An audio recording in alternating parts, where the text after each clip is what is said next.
Welcome to our channel. నరాల మడత problem. ఈ ప్రాబ్లమ్ వచ్చిందంటే గాన అరికాళ్ళ మంటలు గాని, తిమ్మిర్లు గాని ఇట్లా చాలా వరకు ఇంకా ప్రాబ్లమ్స్ అరైజ్ అవుతా ఉంటాయి. బట్ ఈరోజు మనతో పాటు ఉన్నారు యోగా గురు ఓం ప్రకాష్ స్వర్ణ గారు. సో సార్ ఈరోజు అసలు నరాల మడత ప్రాబ్లమ్ ఎందుకొస్తది?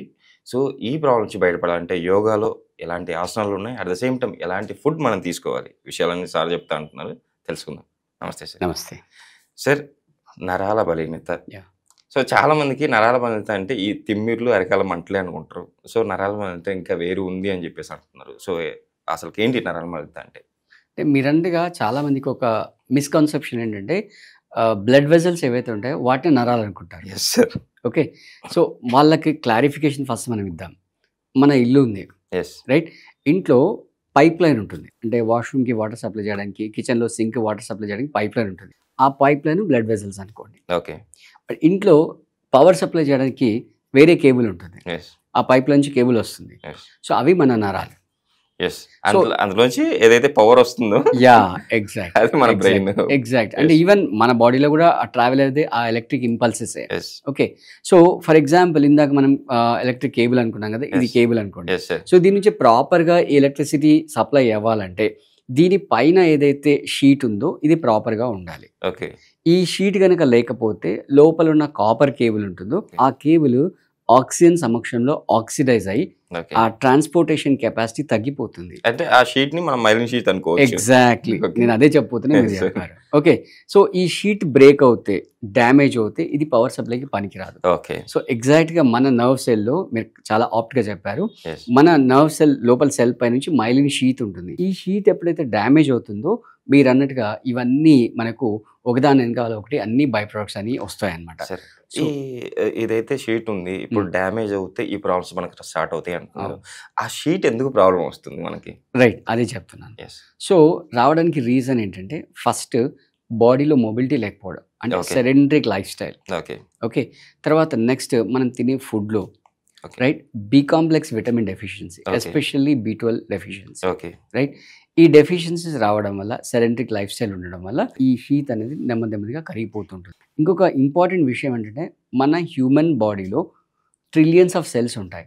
ఏ సెల్ అన్నా తీసుకోండి, అది ఫర్ ఎగ్జాంపుల్ ఏదో విధంగా డ్యామేజ్ అయింది అనుకోండి, అది మళ్ళీ తిరిగి రీజనరేట్ అవుతుంది. ఓకే. దాని ప్లేస్లో కొత్త సెల్స్ వస్తాయి. బట్ డిసడ్వాంటేజ్, బ్యాడ్ లక్ ఏంటంటే మనం తల్లి గర్భంలో ఉన్నప్పుడు ఎప్పుడైతే ఆ జైగోట్ నుంచి మనం మల్టిపుల్ డివిజన్స్ వల్ల ఒక బేబీ లాగా ఫామ్ అవుతామో, ఎస్. ఆ ఫామ్ అయినప్పుడు ఏవైతే నర్వ్ సెల్స్ వస్తాయో that is permanent okay sir. Till our last breath. Okay. మనం చనిపోయేంత వరకు ఆ నర్వ్ సెల్స్ అనేవి పర్మనెంట్. అందుకే ఇప్పటివరకు కూడా మనకు పోలియోకి ట్రీట్మెంట్ లేకపోవడానికి రీజన్ అదే అనమాట. Okay sir. అంటే అక్కడ నర్వ్ సెల్స్ డ్యామేజ్ అవుతాయి. Okay. So that is different scenario. So ఆ లిమిటెడ్ నెంబర్ ఆఫ్ నర్వ్ సెల్స్ని మనం జాగ్రత్తగా కాపాడుకోవాలి. ఓకే. సో ఫస్ట్ మనం ఫుడ్ విషయానికి వెళ్దాం. సో మనం తీసుకునే ఫుడ్లో బి కాంప్లెక్స్, ఎస్పెషల్లీ B12 ప్రాపర్గా ఉందా లేదా చెక్ చేసుకోవాలి. ఓకే. రైట్. సో దీనికి డిఫరెంట్ సోర్సెస్ ఉన్నాయి. మళ్ళీ చాలామంది ఓన్లీ నాన్ వెజ్లోనే ఉన్నాయి, వెజిటేరియన్లో లేవని ఒక అపోహ ఉంది. ఓకే. సో ఇవి అందరికీ ఈక్వల్గా ఉన్నాయి. For example fermented curd rice అంటాం, ఓకే. అంటే పులియబెట్టిన పెరుగన్నం అంటాం. రాత్రి అన్నంలో పాలేసి పెరుగు తోడేసి పెడతాం. That is the best source for B12. Okay. And even coconut milk అంటాం, అంటే కొబ్బరి బొండల నీళ్ళు కాదు. Okay sir. మామూలుగా మనం గుళ్ళో కొబ్బరి కొడతాం కదా, ఆ కొబ్బరిని పీసెస్ కట్ చేసి Okay. దాన్ని మిక్సీలో వేసి వాటర్ వేస్తే ఓకే. దాన్ని వడగట్టేస్తే కొబ్బరి పాలు వస్తాయి. ఓకే. ఆ పాలు మంచి సోర్స్ B12కి. ఓకే. ఓకే. నెక్స్ట్ మనకు ప్రకృతి చాలా నట్స్ ఇచ్చింది. ఫర్ ఎగ్జాంపుల్ పిస్తా సీడ్స్, Okay. ఒడిగన్సే pumpkin seeds, right, walnut seeds, okay, sunflower seeds, right. ఇవన్నీ కూడా చాలా చాలా మంచి సోర్స్ అనమాట. ఓకే. వీటిని చాలా రకాలుగా తినొచ్చు. మీరు డైరెక్ట్గా దాన్ని పొడి చేసి మీరు అన్నం తినేటప్పుడు పప్పులో కానీ కర్రీలో కానీ కలుపుకొని తినొచ్చు. లేదు అంటే అందులో కాస్త బెల్లం వేసి లడ్డు చేసుకొని తినేసేయచ్చు. ఓకే. సో అది ఫుడ్ విషయానికి వస్తే నెక్స్ట్ ఈ సెడెంటరీ లైఫ్ స్టైల్ నుంచి మనం బయటపడాలి. బయటపడ్డప్పుడు బాడీలో మూమెంట్స్ రావాలి. First is mobility and second is stretching. Okay. Right. So మనకు ఆసనాస్లో చాలా స్ట్రెచ్చింగ్ ఆసనాస్ ఉన్నాయి. ఫర్ ఎగ్జాంపుల్ తాడాసన ఉంది, ఓకే. అంటే అసలు పేరులోనే ఉంది.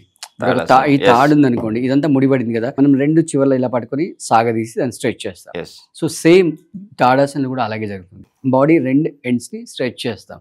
అంటే ఇక్కడ ఒకళ్ళు పట్టుకొని చేస్తున్నాం, అక్కడ ఎవరి హెల్ప్ లేకుండా చేస్తాం. సో ఇది కూడా అంటే అవకాశం ఉన్న వాళ్ళు, ఫిజికల్గా ఫిట్ ఉన్న వాళ్ళు నిలబడి చేయొచ్చు. లేదు మేము నిలబడలేము, మా చేత కాదు అనుకుంటే పడుకొని కూడా చేయొచ్చు. సో ఏమన్నా చేయండి, బాడీ మాత్రం స్ట్రెచ్ చేయండి. Okay right. పర్వతాసనం ఉంది, పర్వతాసనం కూడా బాడీ స్ట్రెచ్ అవుతుంది. సో ఇలా మనకు చాలా నెంబర్ ఆఫ్ ఆసనాస్ ఉన్నాయి. సో వ్యూయర్స్ కొరకు కొన్ని మనం ఎగ్జాంపుల్ చెప్పాము. ఓకే సో ఇలా ఆసనాస్ స్ట్రెచ్ చేస్తూ బాడీని మొబిలిటీ తీసుకొని వచ్చి, రైట్, అంటే కొన్ని ఆసనాస్ మూమెంట్ చేయడానికి ఉంటాయి బాడీలో, రైట్. అలా అంటే ఎస్పెషల్లీ ఈ ఐటీ డొమైన్లో వర్క్ చేసే వాళ్ళు కాన్స్టెంట్గా ఓకే సెడెంటరీ లైఫ్ స్టైల్లో ఉంటారు. సో వాళ్ళు బాడీని కొంచెం ట్విస్ట్ చేస్తూ, స్ట్రెచ్ చేస్తూ, మూమెంట్ చేస్తూ, ఇలా మనం చెప్పిన ఫుడ్ ఏదైతే చెప్పామో అది ఫాలో అవుతూ ప్రాపర్గా sleep, 8 hours uninterrupted proper sleep, okay sir right, sleep చేస్తూ స్ట్రెస్ తగ్గించుకొని ఫాలో అయినట్లయితే నర్వ్స్ వీక్నెస్ అనేది ఈజీగా బయటపడవచ్చు. Okay sir. సార్ ఇప్పుడు యాక్చువల్ లైఫ్ స్టైల్ చేంజ్ చేసుకోవాలంటున్నారు, ఫుడ్ చేంజ్ చేసుకోవాలి. అవును, సో ఈ ఫుడ్తో పాటు మన స్లీప్ కూడా ఇంపార్టెంట్ అంటారా? 100%. స్లీప్ ఈజ్ నథింగ్ బట్, చాలామంది స్లీప్ అంటే ఏదో ఒక ఫిజికల్ యాక్టివిటీ అనుకుంటారు. Okay but down the line బ్యాక్గ్రౌండ్లో జరిగే ప్రాసెస్ ఏంటంటే ఎవరికి తెలియదు. అంటే ఫర్ ఎగ్జాంపుల్ మీరు ఆఫీస్కి ఈరోజు వచ్చారు, లంచ్ బాక్స్లో లంచ్ తీసుకొని వచ్చారు, రైట్. ఇంటికి వెళ్ళగానే ఎవరో ఒకరు ఆ బాక్స్ని వాష్ చేయాలి. ఓకే వాష్ చేస్తేనే రేపు మళ్ళీ మీరు దాంట్లో లంచ్ తీసుకొని రావడానికి ఆ బాక్స్ రెడీగా ఉంటుంది. సేమ్ టైం అలాంటి రిపేరింగ్, క్లీనింగ్, గ్రీనింగ్ మెకానిజం అంతా కూడా బాడీలో నైట్ జరుగుతుంది. ఓకే సార్ అంటే రేపటికి కావాల్సిన ఎంజైమ్స్ ఏంటి, రైట్, రేపటికి ఎంత ఎనర్జీ కావాలి, ఇదంతా కూడా రిపేరింగ్ మెకానిజం అని జరుగుతుంది. సో ఓకే ఇన్ఫ్యాక్ట్ ఇవాళ మనం ప్రొడక్టివ్గా వర్క్ చేయాలి అంటే నిన్న నైట్ మనకు proper 7 hours uninterrupted quality sleep ఉండాలి. ఇప్పుడు అందరికి లేదు కదా సార్ ఇలా? అది దాన్ని ఏదో విధంగా చేసి దాన్ని వచ్చేటట్టుగా చూసుకోవాలి, దాన్ని ఏర్పాటు Okay. చేసుకోవాలి. ఓకే అంటే మీరు అన్నట్టుగా కొంతమందికి కొన్ని రీజన్స్ వల్ల లేకుండా పోతుంది, Okay. కొంతమంది వాళ్ళు స్వయం కృతాపరాధం వల్ల చేసుకుంటారు. మనం ఇంతకుముందు చెప్పుకున్నట్టుగా ఆ వీడియోస్ చూడడము, గేమింగ్, స్క్రీనింగ్ ఇలా చేయడము, లేదా ఫోన్లు మాట్లాడడం, ఇలా చేసి వాళ్ళు దాన్ని కిల్ చేసుకుంటున్నారు. ఇప్పుడు యోగా అండ్ మెడిటేషన్ ఇట్లాంటివి చేస్తే సో ఆ స్లీప్ మనం కరెక్ట్గా మనం మళ్ళీ నార్మల్ చేసుకోగలుగుతామా? అంటే మరి 100%గా చేసుకోవచ్చు, బట్ దానికి కండిషన్స్ అన్ని సాటిస్ఫై చేయాలి. ఓకే దానికి తగ్గట్టుగా ఫుడ్ తీసుకోవాలి, రైట్. అంటే ఫుడ్లో మనం చాలామందికి అపోహ ఏంటంటే ఓన్లీ మనం తినే సాలిడ్ ఫుడే ఫుడ్ అనుకుంటాం. అసలు చాలామంది మీరు హిమాలయాలకు వెళ్ళి చూస్తే ఓన్లీ బ్రెత్ మీద బతికే వాళ్ళు ఉన్నారు. Yes correct sir. రీసెంట్గా ఒక సెయింట్ పైన నాసా వాళ్ళు పరిశోధన చేస్తున్నారు.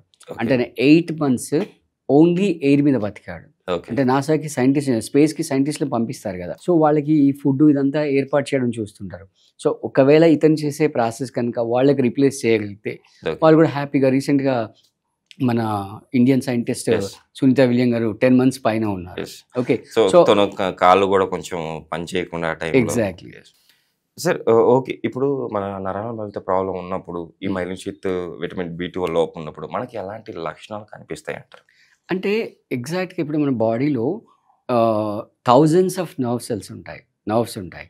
సో అది ఏ పర్టికులర్ ఆర్గాన్ మీద ఎఫెక్ట్ చేస్తుంది. ఫర్ ఎగ్జాంపుల్ లెఫ్ట్ హ్యాండ్కి సప్లై చేసే ఒక నర్వ్ సెల్ ఉంది, అది Okay. డ్యామేజ్ అయింది అనుకోండి, మీరు ఆ గ్లాస్ని హోల్డ్ చేయలేరు, రైట్. ఈవెన్ స్పూన్ కూడా హోల్డ్ ఎస్ చేయలేరు, కరెక్ట్ సార్. రైట్.